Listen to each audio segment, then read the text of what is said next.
Mental issues caused by depression, fear, and anxiety is at all-time high. These are caused by three reasons. The first is the rapid acceleration of digital innovation that is disrupting societies. The second is the fear of job loss caused by these technologies. And the third is the recession and social isolation brought about by the COVID-19 pandemic.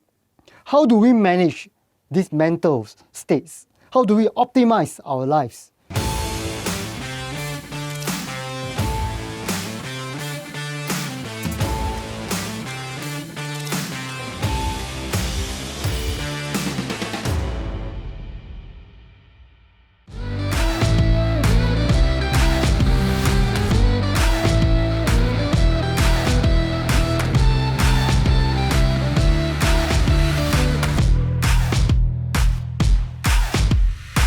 Wisdom and mindfulness are proven techniques and knowledge that we can apply. To understand how, let us invite our next guest, Vikas Malkani, the world's #1 wisdom coach, who have coached Hollywood celebrities, award-winning entrepreneurs, as well as millionaires. He's also a TEDx speaker and a best-selling author. So let us all welcome Vikas Malkani to share with us how to harness wisdom and mindfulness to optimize our lives. Hi Vikas, welcome to the Tony Tan Show. We are very excited to have the world's #1 wisdom coach with us today. You are known for so many things, right? You are an award-winning speaker, you are an author of many award-winning books as well, and also you are an award-winning entrepreneur, and in turn have coached award-winning entrepreneurs, celebrities, as well as millionaires. So what is the secret of your success, Vikas? Well, thank you, Tony. I'm happy to be here. It's an honor to be on your show. And thank you for that wonderful introduction. The awards are a part of the journey.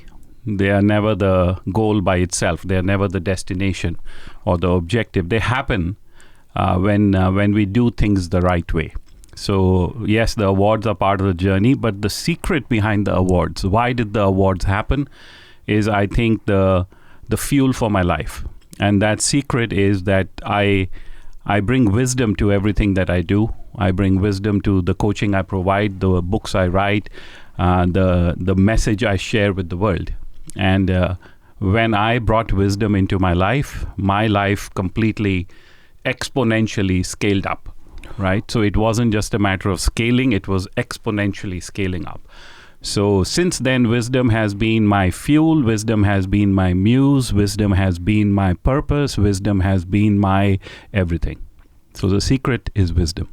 Wow. Let's go a little bit deeper into this word, wisdom. Yep. It is a bit esoteric to me. What exactly is wisdom, Vikas? Oh boy, this is a question that people have been asking for thousands of years. So I'm very happy you have asked me this question today, because through this show, it will reach out and touch tens and hundreds of thousands of people. So think of it this way, Tony. Imagine that you have a Ferrari, and that Ferrari is a very beautiful car. Yeah. But the Ferrari can only get you from one place to another because it has an engine. So the Ferrari is not just the body, it's the engine inside the body.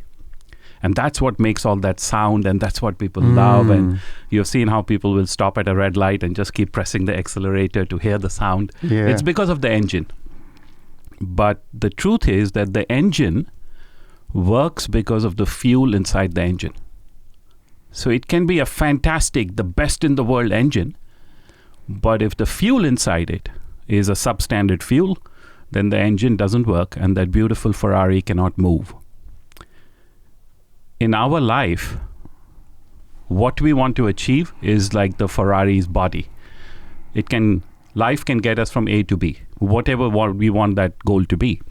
But then the engine of the Ferrari is the mind. It's the mind that we have. It's the mindset that the mind carries. But like the engine needs fuel, and good quality fuel, the best quality fuel, then our mind needs wisdom. So wisdom is the fuel of the mind. The difference between people is not the clothes we wear. It's not the results we achieve. It's something deeper, something more primal, something more basic. And that wisdom, when you get down to the root of that message, that difference, when you get down to the root of it all, is wisdom. So the wisdom that we have in our minds ends up bringing our life to wherever we want it to be. Well, that's profound, because I think that you rightly say everything starts from the mind, right? Yeah. And why is it that, in today's society, we don't hear so much about this wisdom? We are moving so fast, we hear about technology, but this word wisdom doesn't come up very often in our day-to-day lives. Yes. And why is that so? Yes. Also a very good reason for that, Tony. And the way I look at it, that wisdom and technology is just two ends of the same string. On one end, you have wisdom, which is the basic stuff of your mind. Right. The fuel of your mind. But on the other end, you have technology, artificial intelligence, futuristic algorithms. And all of them are arising from a person's mindset. Who creates technology? Humans do. So technology, artificial intelligence, is just the other end of the string. The problem with our living and our psychology is this, that when we focus on one end, we can't see the other end. Just like when I'm focusing on you now, I can't see what's behind me. So when people are focused on the external world, they cannot see the internal world. When we look up at a tree to see its fruits, we cannot see the roots. And that is the reason why people forget to look at wisdom. Whereas in truth, if they want exponential success and exponential growth in whatever they are doing, and if they focus on the root and nourish the root, the fruits grow by themselves. Wow. Yeah. So Vikas, tell us, what does it take to enhance our fuel in our engine? I like to drive my Ferrari well. Well, the first thing I'd like all the viewers to do is to, and if you're driving a car, is to go out and get yourself the best fuel possible in your car. Because I did that, Tony, many, many years ago. I said to myself, let me actually see if there's really a difference if I raise the quality of fuel in my car.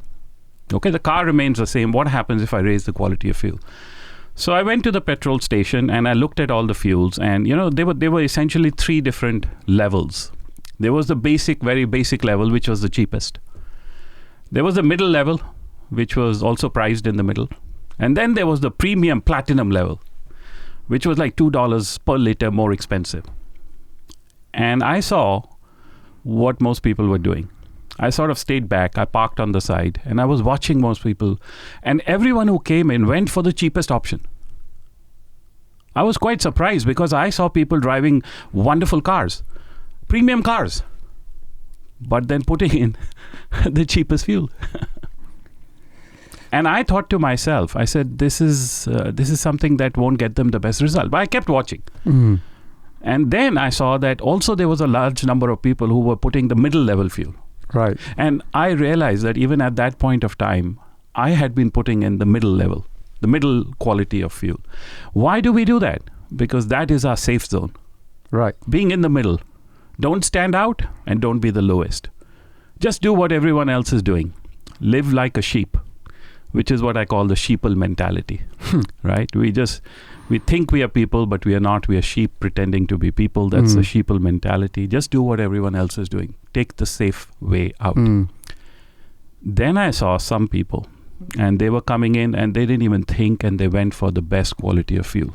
So that day, I got in line and I put the best quality of fuel in my car. I filled up my entire tank. And sure, I paid more. But you know what happened is 5 minutes after driving my car out of that petrol station, I noticed that my car was a happy car. It was performing better. It was sounding better. It was feeling better. Everything was just more efficient. Everything was just working at a level of a higher performance. And I said to myself, just by raising the level of the fuel, we get higher performance. And why don't we do this in every aspect of our life? And since then, I've been just putting in the best fuel that I possibly can. That's why I'm here. Yep. But Vikas, I got a question for you, right? Putting the best fuel and getting the Ferrari to move and getting its best performance. But sometimes we know that in life, even Ferrari breaks down. right? So we're talking about using wisdom for optimizing life results, right? And we're talking about all your success. Yes. But of course, in life, we always have life modifiers along the way. Yeah. It doesn't always go as expected. Yeah. And sometimes the car do break down, in spite the best fuel. Yes. Right? How do you think wisdom play a part in optimizing the other aspects of life that is sometimes not as optimal as we want it to be? Yeah. So it's a truth of life that life is uncertain and things are not always in our control. So life presents us with unforeseen challenges and storms, like the COVID-19. But it could be a business storm. It could be a challenge of health. It could be a challenge of wealth. It could be a challenge in relationships. Challenges are a part of life. Now, when a certain challenge arrives, then we are under pressure. Just like a car breaking down. Your mindset can break down. Mental health today is a very big issue. And actually, when we are under pressure mentally, we are also under pressure physically. So it creates stress symptoms, and then stress symptoms lead to many other problems and a large number of diseases. Right. What should we do at that point of time? Wisdom says that the first thing you should do is accept that you are suffering. So the first stage is acceptance of the problem. You see, denial of the problem is never the cure of the problem. To say I don't have a problem doesn't mean the problem goes away. The first step to our evolution, to our highest growth, is acceptance. I accept that I have a problem, I need help. And that's a hard thing to do. A lot of us can't even say that I need help. Yes. Because we are in a place of, we are in a place of ego, arrogance. We cannot say I need help, I need somebody else. I need to get a coach. Right. I need to get a doctor. Right. I need to get an expert. So acceptance is step one. If you have acceptance, now we can move forward. So second step after acceptance is to look for the best fuel again. And in this, I'm using it as a metaphor because the best fuel is, who is the best person to support me out of this problem, out of this challenge, and out of this storm? So it's about finding the right coaches, the right mentors, to find the right source, the right experts. It's about finding the greats and learning from the greats. And once we do that, if we have done step one and step two right, there's only one more step left, which is to stay on the path and follow. Because when you have a great coach and you follow the great coach, you become a great player. And that's essentially how wisdom says that you should live your life for everything. Just now it's so interesting you managed the word acceptance, and I'm going to come back to that word later because I think in my previous discussion with some of the guest speakers, we have came back to this word again and again, but let's go back to that. Okay. But before that, Vikas, this COVID-19 has created so much chaos, and you rightly say the mental state is under siege. I would say it's under siege. There's a lot of negativity outside for those people out there. What would you give? Would you give some tips for these people who are facing so much negativity in their life? What is that one or two things that can do to just stabilize their life so that they can continue to live life normally? Okay. So the first thing for anyone who's in a negative state, a negative space, a negative frame of mind, the first thing is acceptance. Again, we come back to that, right? That's step one. So you have to accept that I'm in a space I don't want. Just like I'm in a relationship I don't want. I'm in a job I don't want, right? Acceptance, step one. But once you accept that I'm in a space I don't want, then realize that there is an option. There's lots of people now who are in a very positive space. Not everyone has lost their job. There are companies which are hiring tens and hundreds of thousands of people. So jobs are being created while jobs are being lost. And there's not everyone out there who's suffering economically or financially or emotionally. There are people who are having the best time of their life. There is an option out there. And if I can see that there is an option out there, then I must take the third step, which is to go out and look for a path. When I seek, I find. Whatever you want is available today in the world. And technology, isn't that a blessing? I mean, technology today makes it so possible to find anything that you want to find. Imagine olden times. I sometimes think that why the people of today have no reason to complain. Because just imagine like 250 years ago, if you had to find something, what would you have to do? You have to go out, find villages, find people, travel, go on journeys to just get an answer, and it might even be the wrong answer. Today, all you do is pick up your smartphone and either you talk to Siri or you type in a few things, and there you go, your answer is available to you. So when we seek, we find. The information is out there. The path is out there. We just need to be able to find that. Now, one easy tip that anyone can use to become positive is to focus on what they already have.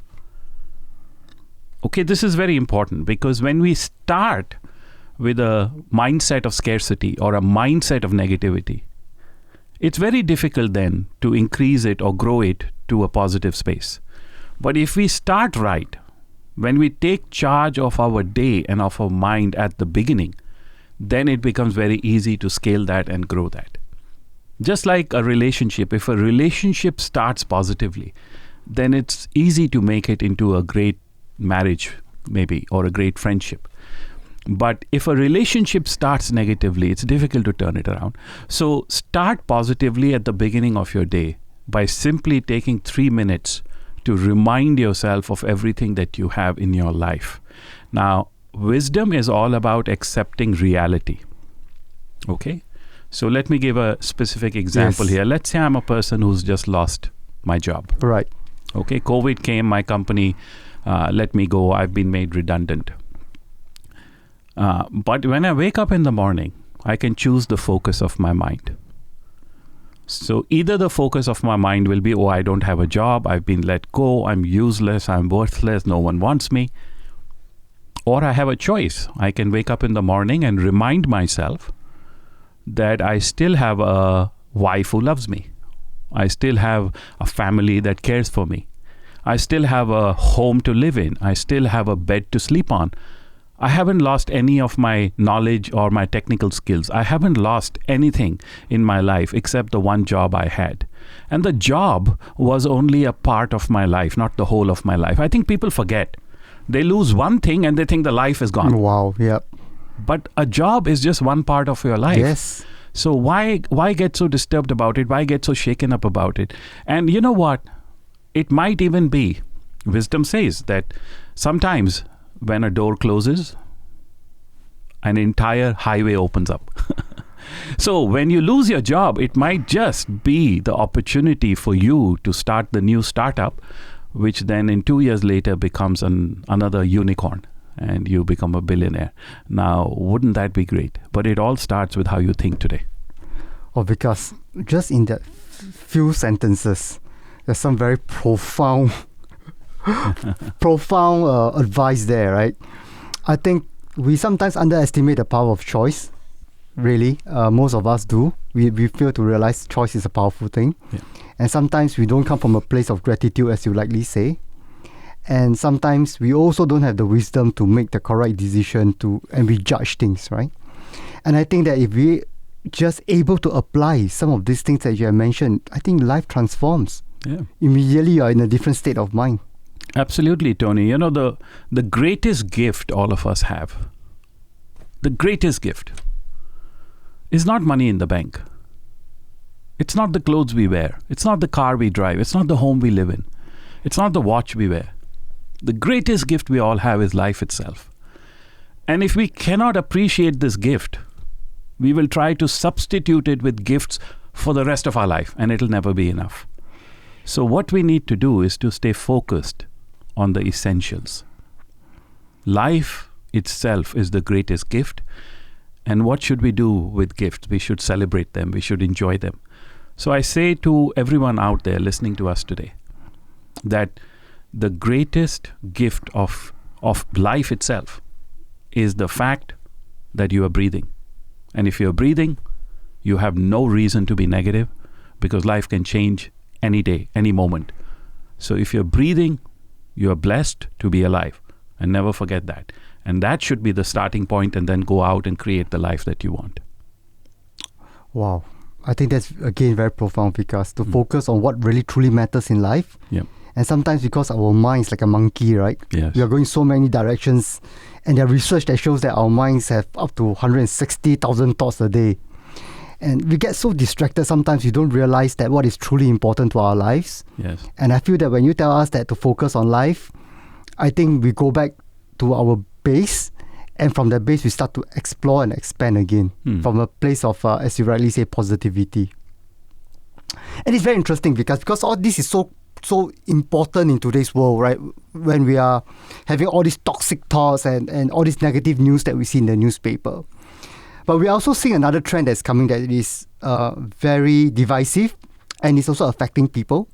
And that is the trend of digital innovations that's coming up, and this is accelerating.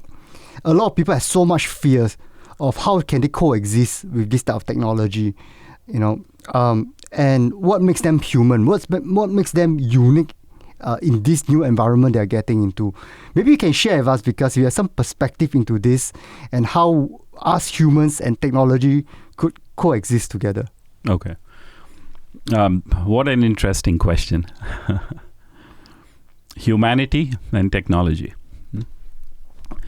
So, Tony, a lot of people around the world, they call me a thought leader. And one day I asked a person, I said, why do you call me a thought leader? What is a thought leader?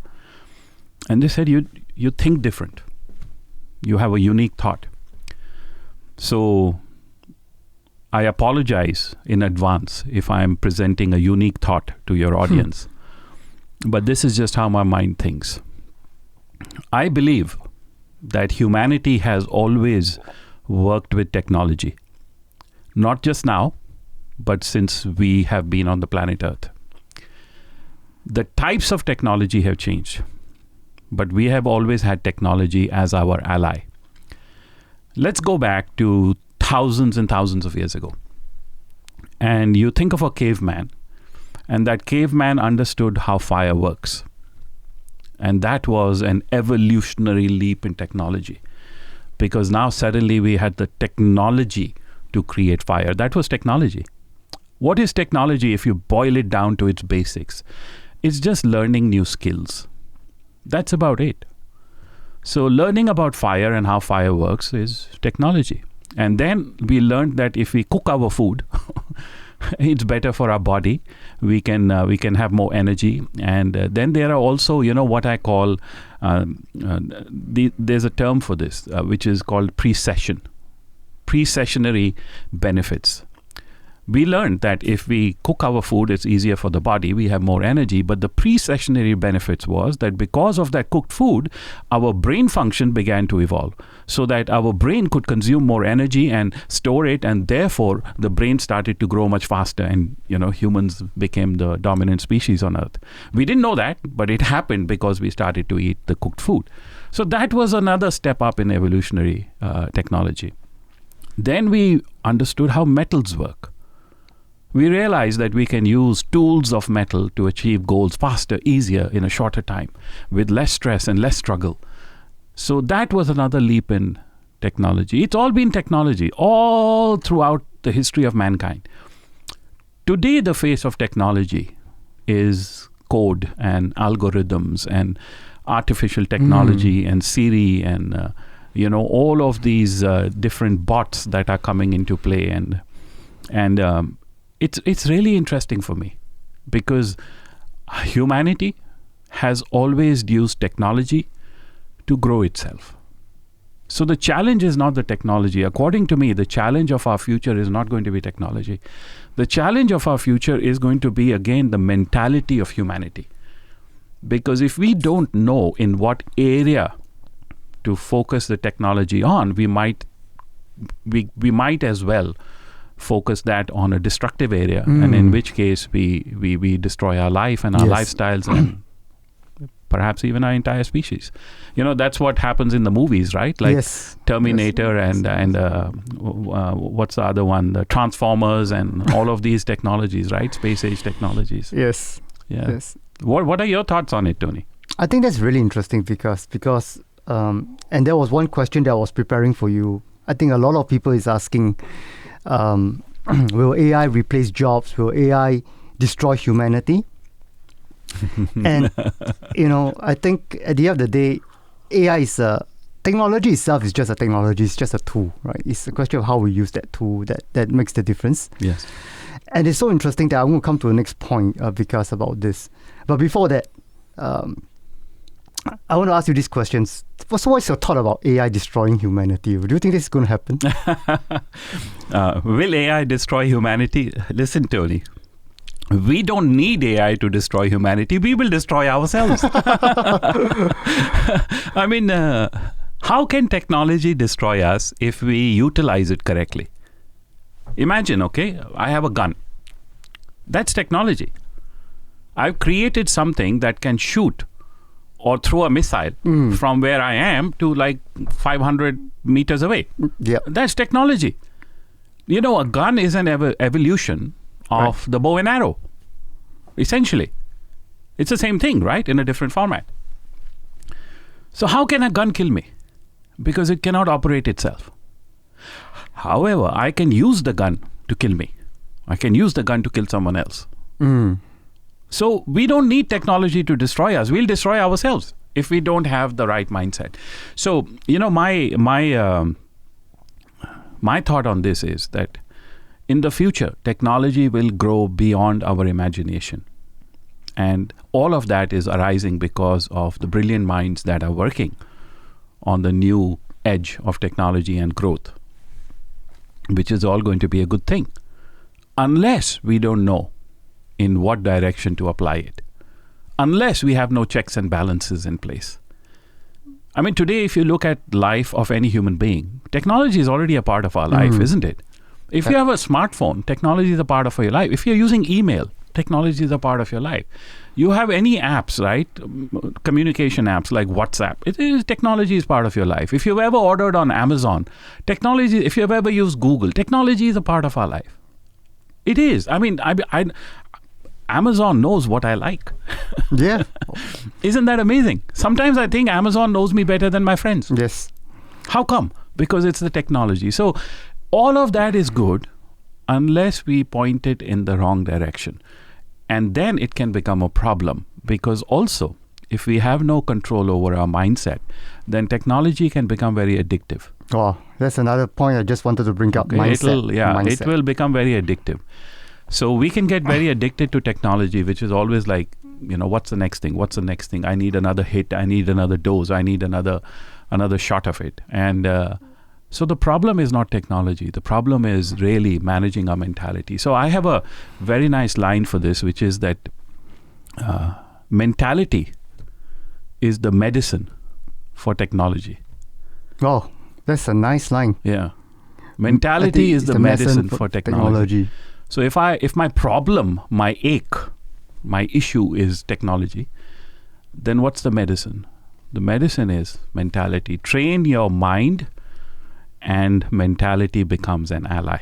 Mentality becomes a friend. So essentially what you're saying is that we need to fuse wisdom and the future of technology, digital innovation together. Yeah. After all, as you rightly point out, technology is dead, it's innate, it's how we use it. I just want to reinforce the point that you said earlier, because about whether AI is going to destroy humanity. And I think that the best, to reinforce the point that you say, the best people that destroy humanity is humans. Right? Because every time, every new generation of weapons that we produce are actually better in destroying humans than the one before. Yep. So I find that ironic that when humans are asking, will technology destroy them when we are the one that is destroying the world? Yeah. Right. So in my previous sessions with some very prominent data scientists in artificial intelligence, this word came out so many times, and I knew you were the right person to go to answer this and reinforce this point. Okay. He mentioned the word mindfulness 15 times. Okay. And he's an AI scientist. He's a data scientist with so much credentials. He's a guru. Okay. Right? And I was so surprised that he mentioned 15 times on mindfulness. And he reminds me again and again. The application of technology depends on mindfulness. So Vikas, my question to you is, what is mindfulness? Is it related to wisdom? And how do we use mindfulness? So the term mindfulness, Tony, is almost a synonym for meditation. And let me give you the historical background, and then I'll give you the more practical application of it, right, to answer the question. So thousands of years ago, estimated about 7,000 years ago, man decided to figure out how he works on the internal levels. And so with all of that self-study and self-introspection, he understood about the mind, he understood about emotions, he understood about his own makeup. And that became the science of meditation. So the ancient Sanskrit word for meditation is dhyan, which essentially just means focused attention. Dhyan is focused attention. By giving our attention to anything, we understand it better. We are more available to it. We are more present to it. Now, that science continued to grow and continued to develop for thousands of years. And about 50, 60 years ago, so very short period of time, in America, they developed a new term, which was called mindfulness. And essentially, they took a few parts of the entire science of meditation and they incorporated it under mindfulness. So if you want to understand the connection between this mother and this baby, then it would be almost like you have an entire loaf of bread, and that's the mother, that's meditation. And then you take one slice of it, and that's the baby, and that's mindfulness. Okay? So that's the term mindfulness, and today it's passed off as a school of thought and as a school of meditation. But actually, it's just one slice of the whole loaf. So, my philosophy is, have it all. So if you can have the whole loaf, then why have one slice, right? Now, coming to the practical side of it, mindfulness is all about focused attention. And it's only when we give our focused attention to anything that we can excel at it, that we can be fully present in it. We can do our best or give our best for it. Take this moment now. You are here, I'm here. We are communicating in this show. We are having a relationship. We are having a communication. Right? There's this engagement going on constantly. But if I'm constantly checking my phone, you will feel that Vikas is not here fully. Yeah. I would not be mindful in that case because my attention would not be focused on you. So when I'm entirely focused on you, you're engaged with me 100%. You have 100% of me available for you. I can give you my best thoughts, my best answers, my best solutions. And I would be giving respect to you as a human. The same thing happens when we focus it on our work, when we focus it on any area, whether it be technology or anything else, cooking, for example, right? Or creating code, creating new algorithms, putting together and implementing a new business plan, let's say. When I'm 100% available with my focused attention on anything, it taps into creative abilities of the mind, which are not available to a distract mind.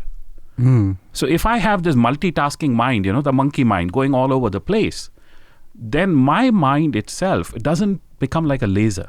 Right. A laser can go further away than a diffused torch beam can. So that's the difference between a mindfulness experience versus a mind diffused experience. It's the difference between a laser as well as a torch beam, which is very diffused. Right. Yeah. So whenever we are mindful about anything is when we tap into creative abilities, intuition, innovation happens naturally. Think about Einstein.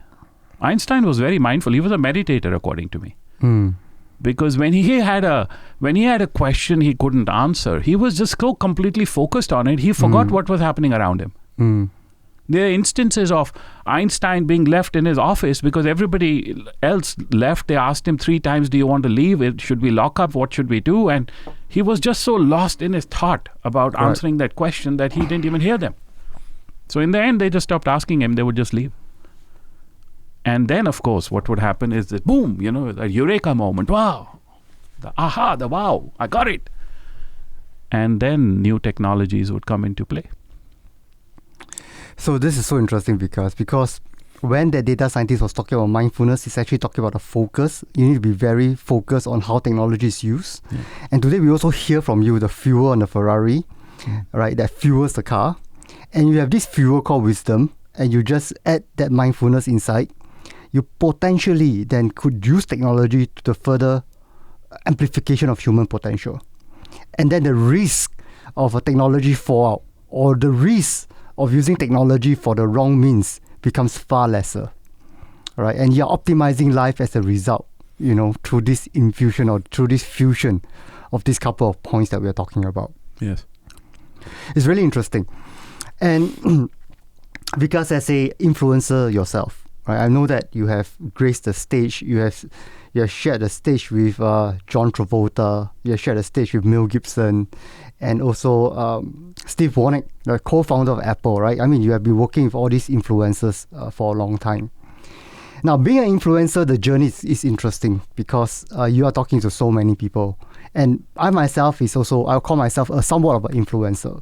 But the path of an influencer is often challenging because there'll be negativity that comes with it. How people judge you, how people troll you, how people bring you down as a result. Not everybody wants to hear your opinion about things, right? So how do you then, as a wisdom influencer, manage all this noise and all this toxic that is coming up as part and parcel of a life of an influencer? So I think a lot of influencers would like to hear from you, right? And the reason why I ask is that if you see that in news recently, right, over the last 2 years, there's so many influencers or actors and actresses who have committed suicide because of mental issues, right? And they just can't cope with the kind of feedback that they're getting. So I think for people who are out there, especially today's social media, it's important that we know how to manage our mental state as influencers. Could you maybe share with us your thoughts on this? Yes. I think this is a brilliant question, Tony. And I think this answer is going to be something that is going to provide a lot of value and a lot of benefit for all the listeners, all our viewers. It's a brilliant question and a very practical question.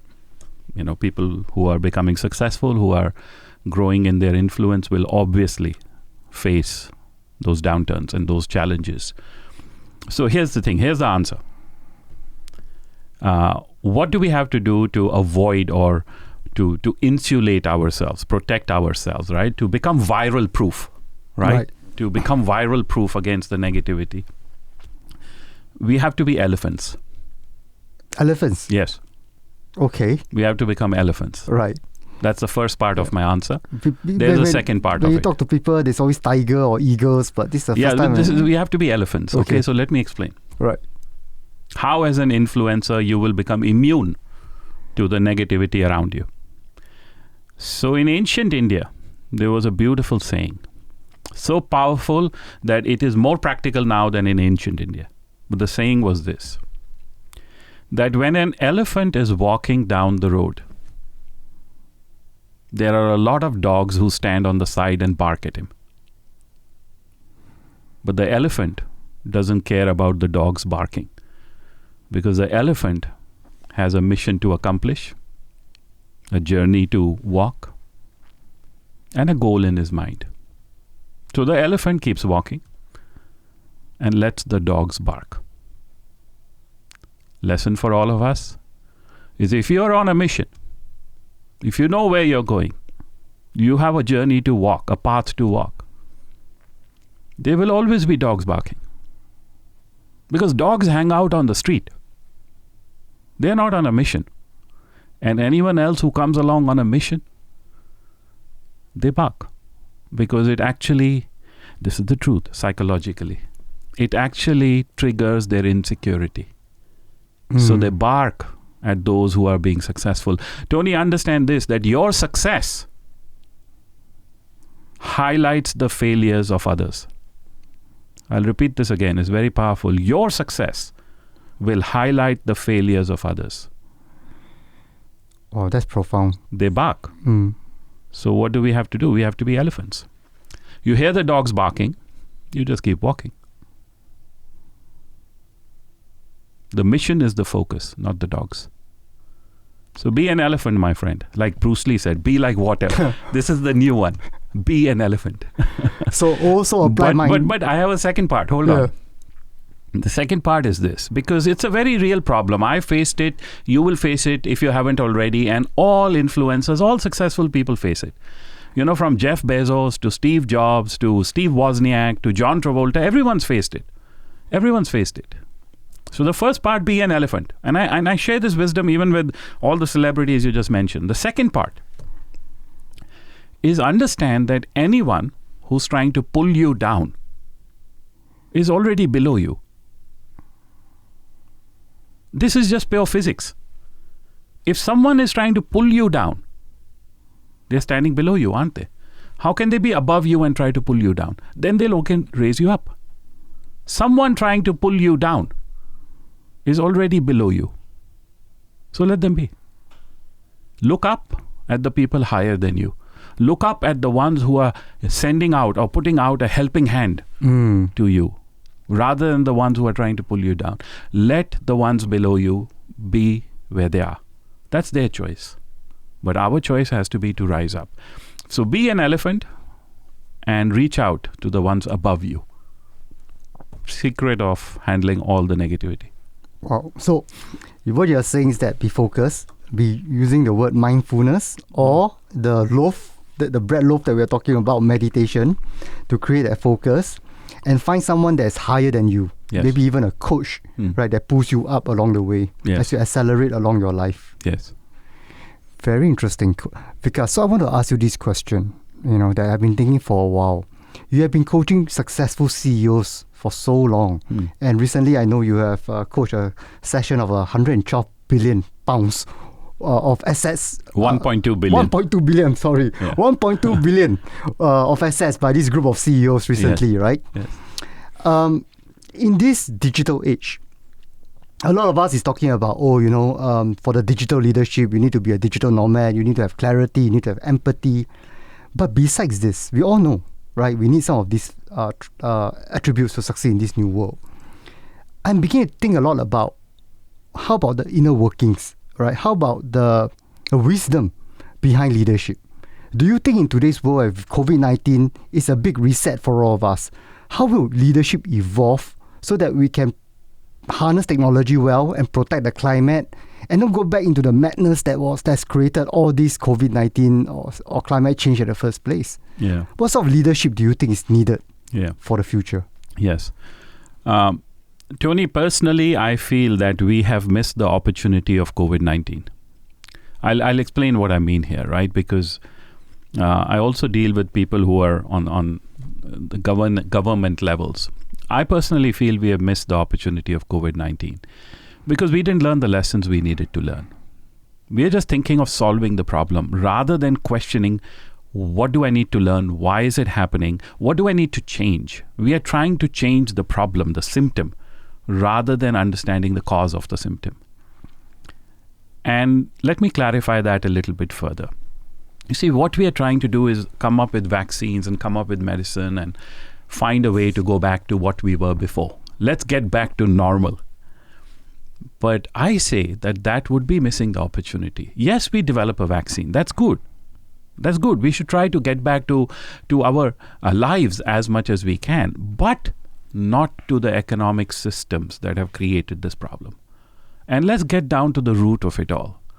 Why have these viruses been jumping from animals to humans? Why? It's because, right down to the basics, and I'm simplifying here due to respect for time, right down to the basics, it's because we have been invading the territories and the lives of the animals. All throughout mankind, all throughout history, there has to be a distinction between man and animal because we are used to different viruses, to different bacteria, to different lifestyles in a way. But when we, without limits, without control, go and invade their lifestyle and their territory and their domains, and we think it's okay to take away hundreds and square miles, thousands of square miles of rainforest because it serves us and it serves our bank account, something's got to come out to balance that. So we need to look at the basic primal, the foundation of the entire way we have been thinking about our economy and our life.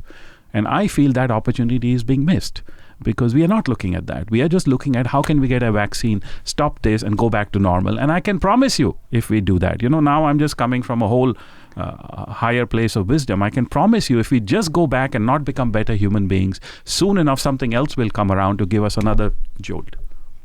Because all these shocks that happen like COVID-19, where millions of people die, it's meant for us to wake up. It's meant for us to wake up. But if we don't wake up, there will be another shock. There will be another alarm. This is the way of life. We have to learn to live together with the environment, with the animals, rather than become their rulers and their masters and their destroyers. I think I have these same thoughts with you, Vikas. I think we cannot go on with the same way that we used to do. I think the world is going to change, and it's not going to be for the better if we don't change ourselves. So again, about changing ourselves, about going back to the mindset, again, maybe relates back to the fuel that you'll be talking about right from the start. Yeah.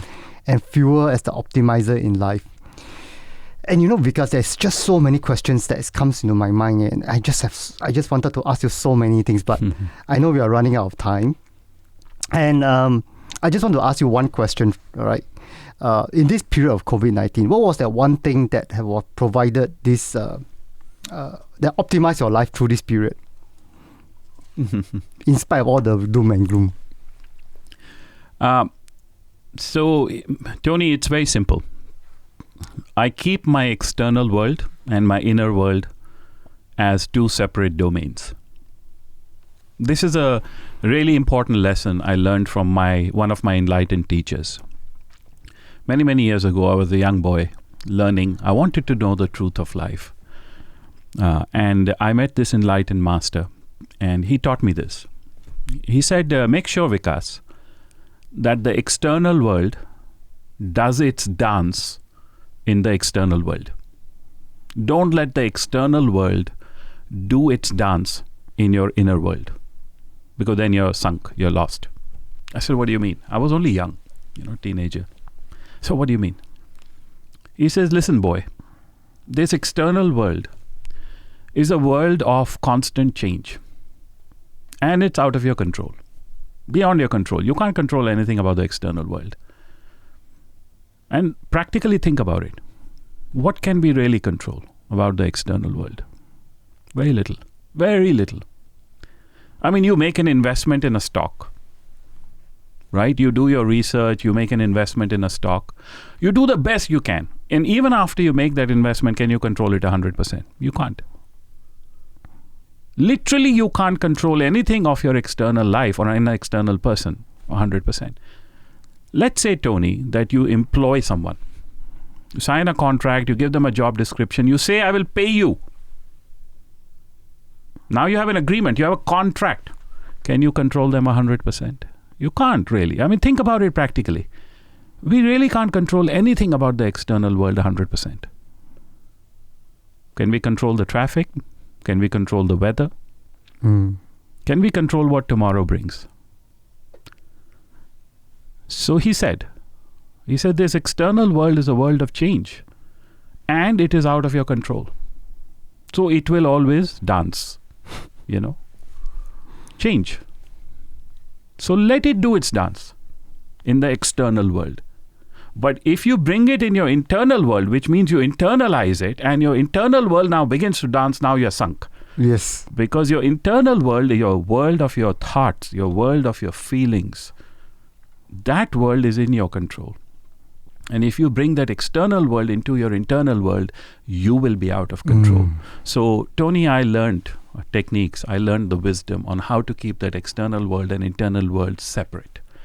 So I see the dance of the external world, and my internal world is quite stable. And I do that through the use of techniques and wisdom of meditation. Wow. Because first of all, I think what you just said just now, again, it gives our audience a different dimension to look at life. And if they can just apply just some of this, even 50% of what you say, I think most of the problems, of course not all, most of the problems will either be stabilized or have gone away. As simple as that, in just one session of a conversation like that. But you know what, Vikas, actually I'm not satisfied with this conversation with you. I feel that you're holding something from us. You're talking about techniques, you're talking about wisdom. I'm sure there's something more lurking inside you. Right? Tony, my whole purpose of life is to give away 100% of what I've got. So I'm not here to hold anything back. I'm here to give it all away. But it all depends on how much time and opportunity we have, my friend. Yes, because you know what, this is going to be very important. It's going to be profound, and it's going to impact lives. And we're going to have to do another podcast on this, Of course, the time for this podcast is about up, but definitely we will have to do another one. I look forward, to bring you back for further in-depth discussion so that we can all learn more from you, Vikas. Well, thank you. I would be more than happy to come back, Tony, because the skills of learning about our mind and training it, managing our inner space, is by far the most important skill that we have to learn. It's more important than learning the skill of earning money, than learning the skill of having good relationships, that skill of keeping good health. It's the most important skill, learning how to manage your own mind. So I'm more than happy to come back and to serve more, to share more. We need to understand more about the skills of life, Vikas, in challenging times like this. Absolutely. And Vikas, thank you so much for sharing so many wonderful stories, tips, and insights, which is so relevant in today's world. And I have a lot of thoughts of what you have said, and I'm definitely going to go back to think about some of the things that you mentioned, right? And I'm also very intrigued about the point that you say that, mindfulness is just a slice of bread on the loaf, right? Yeah. I'm only beginning to imagine what that loaf could be, right? So these are very intriguing to me. I certainly look forward to see you again, Vikas, and I thank you once again for attending or joining us in the Tony Tan Show and podcast, and hopefully not too far away, we'll have another conversation. Thank you, Tony. Thank you for having me here. Thank you, Vikas. Thank you for joining the Tony Tan Show and podcast today. I'm sure that you'll find there's a lot of value in this podcast. We have all learned what is wisdom and how to harness it in our lives. And we also learn the meaning of mindfulness and what does it mean for us to thrive in this world of chaos using mindfulness.